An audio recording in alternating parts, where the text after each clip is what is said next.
ಅದು ಡಿಸೈಡ್ ಆಗಿದೆ. ಅದು ಏನಾಗಿದೆ ಆ್ಯಕ್ಚುಲಿ ನಿಮಗೆ ಅಲ್ಲ ಅದು ಇದೆಯಾ ಹೇಳಿದ್ನಲ್ಲ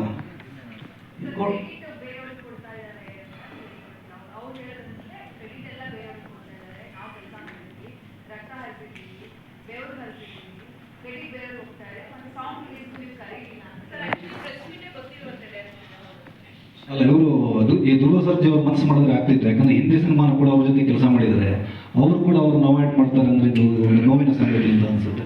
ಒಂದು ನಿಮಿಷ ಸರ್ ಮಾತು ನಾನು ಅವಾಯ್ಡ್ ಮಾಡ್ತಾ ಇದ್ದೀನಿ ಅಂತ ನಿಮ್ಗೆ ಹೆಂಗೆ ಗೊತ್ತು?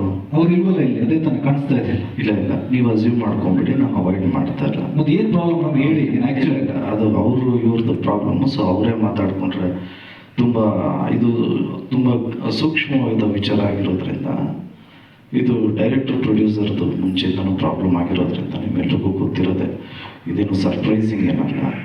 ಸೊ ಇದು ಇವಾಗ ಕೋರ್ಟ್ವರೆಗೂ ಹೋಗಿದೆ ಅನ್ನೋದು ನಿಮ್ಮೆಲ್ರಿಗೂ ಗೊತ್ತಿದೆ ವಿಷಯ. ಸೊ ಇದನ್ನು ಚೇಂಬರ್ಗೂ ಹೋಗಿದೆ. ಸೊ ಚೇಂಬರಲ್ಲೇ ಬಗೆಹರಿದಿರೋದು ಇವಾಗ ಕೋರ್ಟ್ಗೆ ಹೋಗಿದೆ ಅಲ್ವಾ.